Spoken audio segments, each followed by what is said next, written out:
This is Reasonable Doubt with your hosts, Mark Garrigus and Adam Carolla. Yeah, get it on. Got to get it on. No choice but to get on. Mandate, get it on. And welcome to Reasonable Doubt. I'm Adam Carolla. That's Mark. Hard out. Soft Taco Garrigus coming from his New York City office. How are you, Mark? I'm wonderful. How about you, Adam? I'm good. I think we should state at the top of the show that this is going to be my last show for a period of time. Nothing to do with Mark or the show or anything other than my schedule has just gotten more and more packed, and I'm just backing off some of the shows, not ACS and not Dr. Drew, but Ace on the House and Reasonable Doubt and CarCast. I will be taking a sabbatical to free up time for other projects, and at some point we will reconstitute this. But Mark's going to carry on with Gary. I'm going to soldier on with. We're going to get. We may start with a couple of retired federal prosecutors to sit in for you, since that's been your moniker for the last. How long we've been doing this? 9 years. Yeah. Yeah. Mark's got a long, wide reach. His name is respected and recognized outside of his home, of course. Not within the friendly confines of his own home, but once he leaves the property, he is a highly respected and highly regarded citizen and attorney, and could probably get a who's who of legal experts and notable people to come in and rock the mic with him, along with Gary as well. So we got that to look forward to, and from time to time, hopefully, God and Mark willing, I will pop in and say hi and get people caught up. I love it. You really have a lot of exciting things ahead of you here. So there's one that we can't talk about yet that I'm personally very excited about. So we'll just wait and tease that.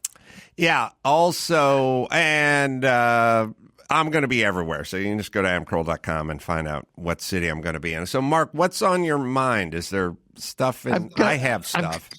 Yeah, well, I was going to say, why don't we'll end with Murdoch because they're doing the closing arguments as we speak. But I was going to say, if there isn't stuff on your mind, I don't know you from the last almost a decade.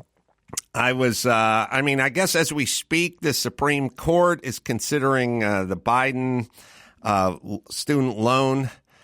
Now, he's not getting rid of student loans, but he's paying off $10,000 of student loan or something. Forgiveness.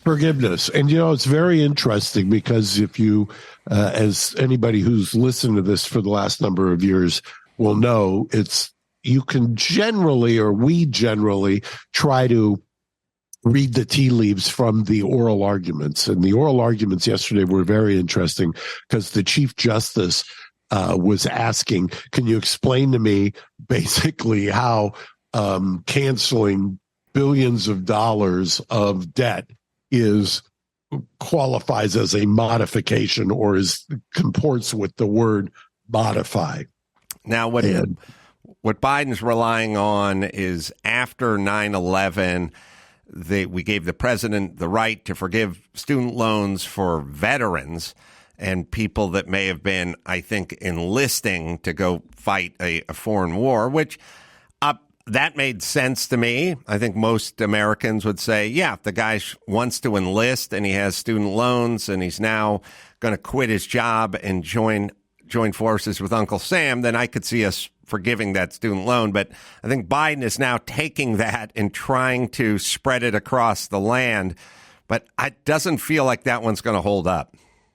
Well, given the questioning yesterday, I'm going to take a wild guess and say that the only question is, does it get overturned by 5-4 or 6-3 if we're going to prognosticate? Because I'm not so sure that Chief Roberts is going to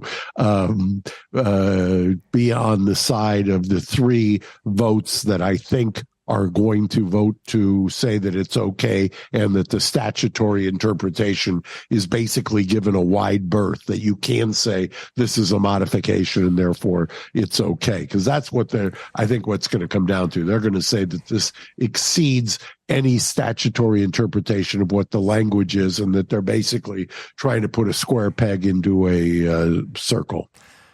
Are we at the point with the Supreme Court, and has it always been this way, or if it has always been this way, to what extent that we're now, it sort of reminds me of Sotomayor talking about, mandatory vaxxing or something like that, that we rely on the Supreme Court to say that's overreach from the judicial branch or the executive branch. Like, no, you're not allowed just to tell all Americans they have to be vaccinated or they can't go back to work.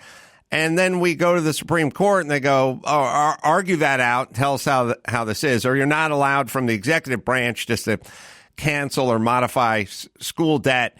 Okay, Supreme Court, argue about that. Now, I'm not a historian, but if I was on the Supreme Court, regardless of Democrat or Republican, I'd go, no, you're not allowed to tell everyone in America to take a experimental vaccination. That crosses some sort of line. And so I'm going to say no to that. But then you have crackpots like Sotomayor up there screaming about hundreds of thousands of kids on ventilators. And clearly, I don't think from a judicial standpoint she would agree with it, but politically, her guy told her, this is what I want to do, and so she's agreeing with that guy or that party. Are we just there now? Well, I think that if you look back at Bush versus Gore, that's where this is kind of baked into the DNA now, because you could have inverted that decision politically if the roles had been reversed, and I think that has done some extreme damage to the jurisprudence ever since. And now there is the common perception that you've just articulated. And by the way, there are plenty of examples. You can go through recent Supreme Court opinions where you could prognosticate what the result's going to be, depending on which side the administration may take, right? So it's safe to say that Sotomayor will be pushing this on the side of Biden, right? Yeah, I think that when I talked about the three votes, because I keep talking about the Supreme Court and the rule of threes, you've got the three votes, which are Kagan and now KTJ and the third. And then you've got the three that are on the right, and then you've got Amy. It's starting to become Amy Coney Barrett and Roberts, kind of in the three with Kavanaugh, I suppose. And then on the right, you've got the other three, which are Clarence Thomas and Alito. And what you find is when they break off, and the one of the guys who I love his writing, I disagree with a lot of his philosophy, though, out of the 10th Circuit, it's not Kavanaugh, but the 10th Circuit justice former 10th Circuit justice, who's up there and was the first appointee by Trump. He tends to go, he has kind of an articulated judicial philosophy that he hews to, whereas Amy Coney Barrett and Kavanaugh are not as predictable. The chief, I think, in terms of reading the tea leaves, he's been described as somebody who likes to go incremental. He doesn't like large pronouncements, and I think that explains or gives the explanation, and Dobbs gives explanation back to Obamacare and his decision there. When I say incremental, he will limit generally his decision to the narrowest question possible, as opposed to kind of a grand or wide-ranging pronouncement. Well, thank God Sotomayor didn't get her way and force every 12-year-old to get vaxxed. You only get 10 minutes away from these idiots' arguments, and then you go, oh, good. Thank God we didn't listen to you, bitch, because this is already turning into a shit show. But okay, I'm glad you wanted to force everyone. What I've been watching and thinking about you this whole week is all of the revelations. The latest is that, and Chris Wray, who's the head of the FBI, has been talking or was just interviewed about it. Now the Department of Energy, of all departments, has come out, and they're giving credence to the lab leak theory. And people were saying, somebody was telling me this yesterday and saying, well, we didn't know at the time. Nobody was saying that. Nobody was giving it credence at the time. And I said, I've got a certain guy that I've been doing a podcast with who was giving it credence more than 24 months ago. Well, I heard some idiot on MSNBC trot out the term Occam's razor. Right? He's like, right, you just got to use Occam's razor. Of course it came from a pangolin. And it's like, if you're using Occam's razor, idiot, it came from a lab that worked on such viruses and was funded by the military. That's the most likely Occam's razor. Occam's razors, what's the most likely? What's the most likely is the military-based lab up the street, not the wet market. So I don't even know why you would trot that. By the way, I think that some will remember who listened to us. I'm trying to find one of them here. What we kept saying in real time, if you'll remember, and one of the things that I thought made so much sense was, how in the world do you expect anybody to believe that it came from a wet market and that the Chinese determined that in real time with such speed and such precision that they knew to instantly clamp down and lock down? Right. And by the way, why would you believe China on anything ever? It's a rogue nation, and we're all like, well, the Chinese said, so that's good enough for us. It'll keep going. It'll be Fauci. It'll be Pfizer. It'll be gain of function. It'll be WHO and funding of gain of function. It'll all make sense soon. It's coming. It's just going to take a little bit of time. But yes, thank you, bizarre world and media, for trying to destroy people's lives who had the notion that maybe the virus came from the lab that works on such viruses. We have one of my favorites, which is Randi Weingarten, who I think she would be my poster child for hysterical shrews in charge of policy.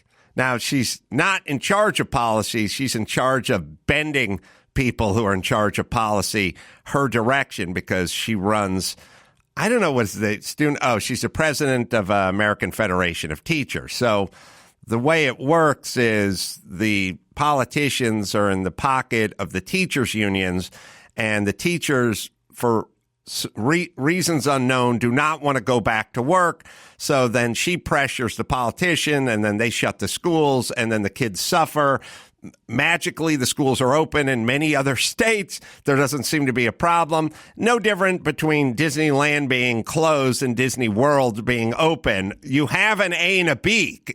Once Disney World has been open for 6 months, Gavin Newsom, maybe you could entertain the notion of opening Disneyland in California. No, we shall not. Once schools are open in Florida and Texas and Wyoming, could we flirt with the notion of opening schools here in Los Angeles, California? No, we cannot. And so Randy, and my theory is crazy shrews setting policy. We had Health Director Barbara Ferrer destroy our city and our economy because she's a crazy shrew. But I think Randy is at the top of my list because she's so animated. Hold on, we're having a small sound issue here. Give me just a second. So I saw this and immediately thought of you. And it's interesting because this week we had you always ask about Tinhorn, and we had a court. There's two different tracks. Tinhorn were suing affirmatively Burbank, and we've survived, and we've got trial set for this year. They also, Tinhorn got sued by the county, and the county keeps raising issues, and we keep litigating it, and it came very close to having the case. The county sued Tinhorn Flats. We cross-complained. Judge was going to dismiss after some argument. She reversed that, so we're still alive against the county under a freedom of assembly rule of that, by the way, is found in the First Amendment of the Constitution.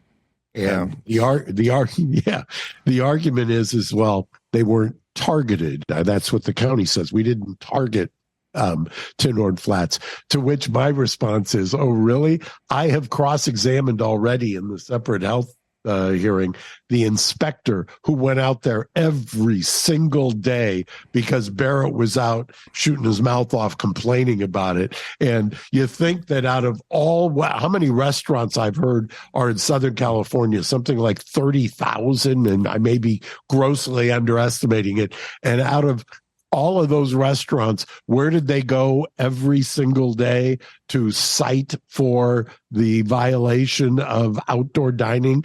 The guy who was kind of the tip of the spear, so to speak. So we've got 30 days to do that, and that's an update. And we've already survived on Burbank and have a trial date. Now it's against the county as well. And the county keeps arguing also, amazingly to me, that, well, all we did was suspend the license. Burbank's the one who took the real action there. And I have to chuckle each time I hear that argument. Who are you kidding? The county was the one who initiated all of this parade of horribles. And just bigger picture, the county made a decree based on nothing, just right. Based on no data, outdoor dining, shut it down. The businesses, the small businesses, bent over backwards and spent thousands and tens of thousands of dollars complying to get outdoors. Then somebody decided no outdoor dining in a world where at the time when you were flying, you were told to mask up in between bites. It's a non-science, insane world, or you could walk through the restaurant with your mask on, but then when you sat down, you had to take the mask off, and you ate and drank, but if you got up to go to the bathroom, based on zero science, the follow the science people with no data, no science, took businesses that were already sort of wobbling with one bad leg and took a goddamn baseball bat and capped the one good knee they had. That's what they decided to do. And God forbid some family-owned business of 50 years dare to stand up to the insane proclamations that were being made, totalitarian proclamations by the government. God forbid somebody make their voice heard in that situation, and then the county then took their size and their might and their power, and they came down on them like a herd of turtles and crushed them. Is that a society that you want to live in? Is what I'm saying to all my assholes, all the assholes who live in Los Angeles. I know you love these people. I know you voted for these people. I get it. Is this how you want to live? Is this a good thing? Is this American? Is this the future? Because we're marching toward it, you idiots, and you're leading the charge. No business should have shut down outdoor dining. There should have been a mass protest and sin. Hollywood should have been leading the charge on this. They're cowards and hypocrites. And of course, now there's this. Thank God there's guys like Mark Geragos out there who are willing to stand up, by the way, against the side he votes for, because they're doing something that is so fundamentally wrong. This isn't a 60-40 split. This is 99-1. They have no argument for what they did. It was wildly unconstitutional, and they should be punished. Well, what blows me away about it is that you have this is grounded in the First Amendment, the freedom of assembly, and to retaliate against somebody for voicing an opinion is basically the essence of the First Amendment. And the dismissive way that people treat that, to me, is just an affront. I just don't get it. I don't understand why you would say, wait, we've shut down. Because, by the way, this is exactly what they were targeting. Think back. They were targeting the congregation of people.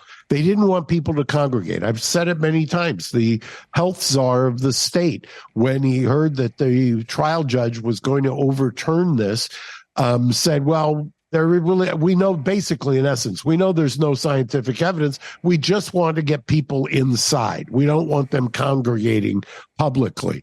Unless, of course, it was in protest, because then we made an exception when there were protests right smack dab in the same breath. Yeah, of course. This is where Fauci jumped the shark. I was like, I'm done with him. He's been compromised. All right, we have Randy. And frankly, and this is what really pisses me off, during the pandemic, we understood that small businesses were hurting, and we helped them, and it didn't go to the Supreme Court to challenge it. Big businesses were hurting, and we helped them, and it didn't go to the Supreme Court to challenge it. All of a sudden, when it's about our students, they challenge it. The corporations challenge it. The student loan lenders challenge it. That is not right. That is not fair. And that is what we are fighting as well when we say cancel student debt. I'd like to sterilize everybody in that crowd, males and females. Let me just make a couple of observations here from a legal standpoint. If you want to get into, she was, by the way, she's on the steps, I believe, of the U.S. Supreme Court, and she's screaming about the argument that is being made to the 9 justices to cancel student debt, which is what we started this conversation on. And she's saying, she's comparing the canceling of student debt to the idea of the PPP, restaurant revitalization, and those programs. Now, so that you understand what the legal issues are, because, I don't disagree with this idea. Yes, there were PPP funding. Yes, there was restaurant revitalization. Yes, there were COVID hiring credits. All of that I agree with. And if you agree with that, then why not intellectually? Why not say, okay, then we should help out on student debt? I can see that argument and I endorse that argument. That's fine. But let me point out what the difference is.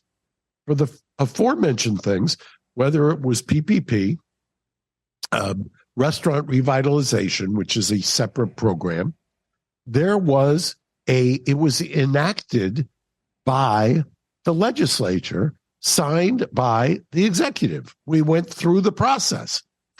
What the complaint is here is that this cancellation of the student debt did not go through that process, that this was done, and the argument is, the legal argument, by fiat, by trying to say that you could do it because it's merely a modification. This wasn't passed in the houses and sent as a bill to the president's desk for him to sign. So if you've got a complaint, you can sit and scream on the steps of the Supreme Court, and you can yell at Gorsuch, and you can yell at Thomas, and you can yell at Alito, and you can yell at Roberts and Kavanaugh and Amy Coney Barrett, because those are the most likely ones to find that this exceeds the scope of what the language of the bill that was enacted by the legislature is. But who you really should be screaming at is your legislators. Have them do it. You should be telling them. You're the one, in California, you and I often talk, the 2 most powerful political influencers, if you will, are the teachers' unions and the correctional officers' unions. They're the ones who really influence the policymakers. And so and the policymakers are the legislature. So if you want this done and it's a noble goal, you want to get rid of it, then have the legislature do it. Very good point. All right. Murdaugh. Yes, I think Gary's got, as we're recording this, they're doing the closing arguments. Gary, if you want to play, I think you've got part of an interesting part of the argument by the prosecutor. Oh, that's one right. of the most important concepts is Wait, fundamental did Randy role. get in? Randy got into the courtroom? They could just hear her. All the way down in South Carolina. 1,200 miles away. They could still hear that shrew crowing on the steps. One of the most important concepts is the fundamental role, one of the fundamental roles while y'all are here. As the judge has told you, he's the judge of the law, but y'all are the judge of the facts. And what does judge of the facts mean? Well, a big part of that is that you determine credibility. You determine believability. You determine which witnesses you want to rely on or not rely on. You can rely on a part of a witness's testimony, all of a witness's testimony, one against many, many against one. It's up to each one of you individually to make that determinations and decisions, and then to collectively discuss those into a group decision. But credibility is important. Is it believable? Is what somebody's telling you believable? And there's many things you can consider in credibility, but a few of those are the demeanor of the witness on the witness stand, whether the witness has a reason to be biased, whether the testimony of the witness was contradicted on one hand or supported or corroborated on another, whether the witness has been dishonest in the past. And again, you can believe witnesses all against one against others, and you can believe portions of a witness's testimony as you see fit. Same thing goes for experts. Expert is a legal determination. Hold on for 1 second, Gary, because I want to talk about it.